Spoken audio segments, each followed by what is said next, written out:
Hello बच्चों, क्या हाल है दोस्त? कैसे हैं आप लोग? चलिए देखो, आज इनकम टैक्स के अंदर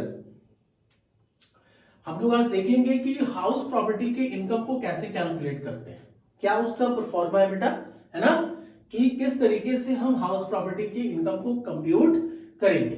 तो सबसे पहली बात आती है इनकम फ्रॉम हाउस प्रॉपर्टी को कैलकुलेट करने की। ग्रॉस एनुअल वैल्यू आता है।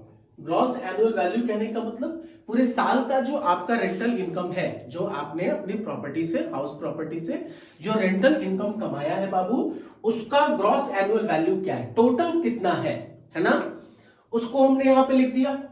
अब हम क्या करेंगे, डिपार्टमेंट कहते हैं कि आप कुछ डिडक्शन ले लो आप, है ना, जो आप इस ग्रॉस एनुअल वैल्यू, जो आपका हाउस प्रॉपर्टी का जो टोटल इनकम है, आप उस इनकम के अगेंस्ट में कुछ गवर्नमेंट को भी पे करोगे, है ना। गवर्नमेंट कहती है कि हम पूरे के पूरे आपके ग्रॉस वैल्यू पे हम टैक्स इंपोज नहीं करेंगे, आप जो इस इनकम के अगेंस्ट में कुछ हमको पे भी कर रहे हो, जो गवर्नमेंट को पे कर रहे हो, उसका भी आप क्या कर लो, घटा लो, उसका डिडक्शन ले लो आप।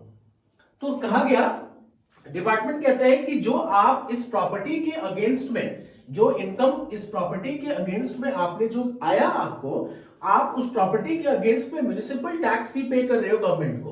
बोला कि ओनर जो है वो जो म्युनिसिपल टैक्स पे कर रहा है उसका डिडक्शन ले लेता है, ले लो भैया, उसको भी घटा लो तुम, कोई प्रॉब्लम नहीं है।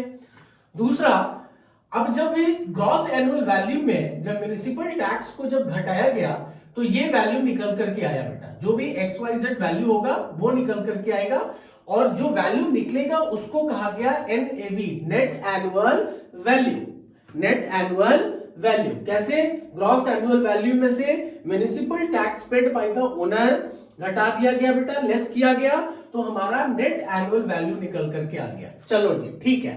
अब डिपार्टमेंट कहता है कि आप कुछ डिडक्शन ले लो हमसे, डिडक्शन ले लो। क्या भाई, तो बोला कि डिडक्शन आपके लिए अंडर सेक्शन 24 का डिडक्शन है, हमने कर रखा है, उसमें आपको कुछ फायदा हो जाएगा। क्या फायदा हो जाएगा, डिपार्टमेंट कहता है कि आप स्टैंडर्ड डिडक्शन ले लीजिए, आप 30% का, किसका, NAV का, किसका, standard deduction at the rate 30% of NAV। आप फ्लैट क्या कर लीजिए, डिडक्शन ले लीजिए इस NAV का। आपने क्या किया, इस NAV को यहां पे लिख दिया, ठीक है। अब दूसरा कहता है कि अगर आप किसी हाउस प्रॉपर्टी के ऊपर आपने लोन लिया हुआ है, लोन लिया हुआ है, तो उस हाउस प्रॉपर्टी के ऊपर जो आपने लोन लिया है उसका आप बैंक को क्या कर रहे हो, इंटरेस्ट पे कर रहे हो। बोला कि वो भी ले लो, वो उसका भी डिडक्शन मैं आपको दे देता हूं। आपने जो लोन ले रखा है इस हाउस प्रॉपर्टी के ऊपर, उसका जो इंटरेस्ट है आप पे कर रहे हो बैंक को, आप उसका भी क्या कर लो, डिडक्शन ले लो। हमने क्या किया, इस NAV में से XYZ जो भी बेटा इसका फिगर आएगा उसका हम उसको लेस कर देंगे, और जो हमने इंटरेस्ट जो ले रखा है, लोन जो ले रखा है हाउस प्रॉपर्टी के ऊपर, उसको भी क्या कर लेंगे, उसको भी लेस कर देंगे। अब जो टोटल इनकम आएगा वो एक्चुअल इनकम होगा हाउस प्रॉपर्टी से। मतलब गवर्नमेंट की नजर में इस पर्टिकुलर हाउस प्रॉपर्टी के ऊपर आपने इतना सालाना इनकम कमाया, और गवर्नमेंट भी क्या करेगी, इसी इनकम के ऊपर टैक्स इंपोज करेगी हाउस प्रॉपर्टी का। एक बात समझने को और समझ लो बेटा, interest on loan for taken for house property, ध्यान रखना बेटा, आपको लोन का डिडक्शन नहीं मिलेगा, ध्यान रखिएगा इस बात का, लोन का डिडक्शन नहीं मिलेगा, आपको डिडक्शन मिलेगा इस लोन के ऊपर जो आप इंटरेस्ट पे कर रहे हैं, उसका इंटरेस्ट आपको मिलेगा।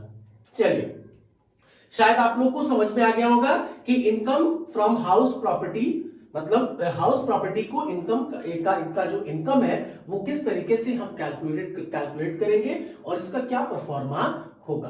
देखो, अब डिपार्टमेंट कहता है कि ये जो म्युनिसिपल टैक्स आप जो उसका डिडक्शन आप ले रहे हो, जो आप घटा रहे हो, लेस कर रहे हो ग्रॉस एनुअल वैल्यू में से, तो इसका भी कुछ ट्रीटमेंट दिया गया, म्युनिसिपल टैक्स का भी ट्रीटमेंट दिया गया कि आप किस तरीके के म्युनिसिपल टैक्स को आप पे करोगे तो उसका आपको डिडक्शन मिलेगा, आप उसको लेस कर पाओगे ग्रॉस एनुअल वैल्यू से, है ना। जो ओनर पे कर रहा है म्युनिसिपल टैक्स, वो उसका भी ट्रीटमेंट है आपको फुल फ्लेज में पढ़ना होगा। तो आइए हम लोग म्युनिसिपल टैक्स का ट्रीटमेंट पढ़ लेते हैं। तो सबसे पहली बात कहता है कि म्युनिसिपल टैक्स जो होगा वो जीएवी ग्रॉस एनुअल वैल्यू में से रिड्यूस होगा। बहुत सिंपल सी बात है, ग्रॉस एनुअल वैल्यू में से म्युनिसिपल टैक्स जो है वो क्या होगा, वो रिड्यूस होगा। लेकिन कहा गया कि आपको हमेशा और हमेशा पेड बेसिस पे उसका डिडक्शन मिलेगा, पेबल बेसिस पे डिडक्शन नहीं मिलेगा। आपको कितना पे करना है, आप क्या पे करोगे, उससे गवर्नमेंट को कोई मतलब नहीं है, कोई वास्ता नहीं है, कोई लेना देना नहीं है। आपने कितना पे किया ये बताओ, आपने इस हाउस प्रॉपर्टी के ऊपर कितना पे किया, उसका डिडक्शन हम आपको देंगे। ये नहीं कि आपको जो पे करना है उसका डिडक्शन हम आपको नहीं देंगे। आपको जो पे करना है आप करते रहिएगा, लेकिन अभी जो आपने पे किया है उसका डिडक्शन हम आपको दे देंगे। तो सिंपली कहता है municipal tax reduce from GAV only when it is actually paid, deduction is not available on payable basis. Payable basis पे आपको डिडक्शन नहीं मिलेगा, ध्यान रखना इस बात का। हमेशा और हमेशा पेड बेसिस पे आपका डिडक्शन आपको मिलेगा। दूसरा कहता है कि ये जो म्युनिसिपल टैक्स जो आप पे कर रहे हो, उसका जो आप डिडक्शन ले रहे हैं आप, वो हमेशा और हमेशा ओनर की तरफ से होना चाहिए।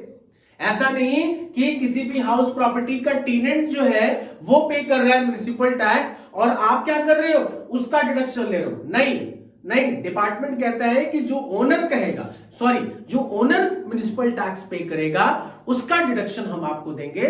टेनेंट अगर म्युनिसिपल टैक्स पे कर रहा है तो उसका डिडक्शन हम आपको नहीं देंगे। चलिए तीसरी बात क्या कहता है, कहता है कि आप जो म्युनिसिपल टैक्स जो जीएवी से रिड्यूस कर रहे हो, जीएवी से जो आप घटा रहे हो, वो हमेशा और हमेशा चाहे वो करंट ईयर का हो चाहे वो पास्ट ईयर का हो, है ना। अगर आप करंट ईयर का म्युनिसिपल टैक्स पे कर रहे हो ले लो, कोई बात नहीं है। पास्ट ईयर का कर रहे हो ले लो, कोई दिक्कत नहीं है। इररेस्पेक्टिव ऑफ कि आप करंट ईयर का कर रहे हैं या पास्ट ईयर का कर रहे हैं, कोई दिक्कत नहीं है ना। आप पिछले साल का कर रहे हो या इस साल का कर रहे हो, उससे मतलब नहीं है। कर कितना रहे हो, पेड बेसिस पे, पेबल बेसिस पे नहीं। जितना आप करोगे उतने का डिडक्शन आप ले लीजिए, कोई प्रॉब्लम नहीं है। नंबर 4 कहता है कि ये जो म्युनिसिपल टैक्स, लेट्स से थोड़ा सा कंसंट्रेशन 4 पॉइंट पे देना बेटा, चौथे पॉइंट पे देखो। अगर कोई लेट्स से कि कोई पर्सन है, वो आरओआर है, रेसिडेंट और ऑर्डिनरी रेसिडेंट है ना, उसने अपनी प्रॉपर्टी यूएस में खरीद रखी, कोई फ्लैट अपना यूएस में उसने खरीद रखा है ना, अगर लंदन में खरीद रखा है, मतलब दुनिया के किसी भी कोने में आउटसाइड इंडिया उसने अगर कोई प्रॉपर्टी खरीद रखी है, कोई फ्लैट उसने खरीद रखा है, तो अगर वहां पे वो कोई अगर म्युनिसिपल टैक्स अगर पे कर रहा है, डिपार्टमेंट कहती है कोई प्रॉब्लम नहीं है, आप उसका भी डिडक्शन उससे ले लो, कोई दिक्कत नहीं है। आपको हम उसका भी डिडक्शन हम आपको दे देंगे।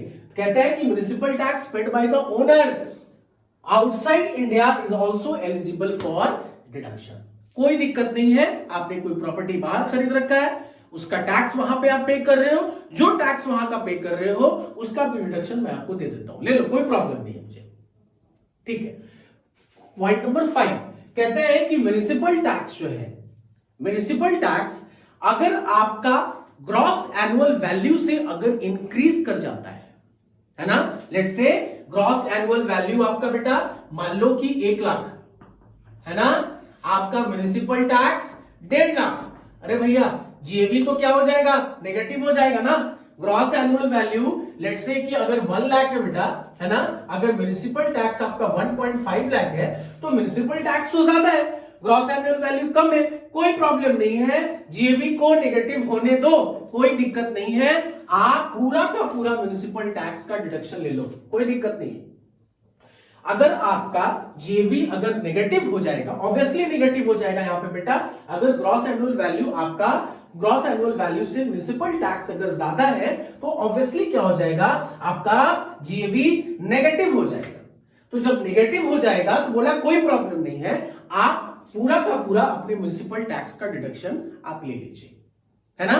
So this is the treatment of municipal tax which जो हम लोग यहां पे लेस कर रहे हैं, इसका भी इफ एंड बट है बेटा। म्युनिसिपल टैक्स का इफ एंड बट है कि किस तरीके के म्युनिसिपल टैक्स को आप डिडक्शन लोगे, ठीक है। नेक्स्ट वीडियो में हम लोग बेटा इसका स्टैंडर्ड डिडक्शन का और इंटरेस्ट ऑन लोन का क्या करेंगे बेटा, इसका हम लोग ट्रीटमेंट देखेंगे अगली वीडियो में। Thank you so much.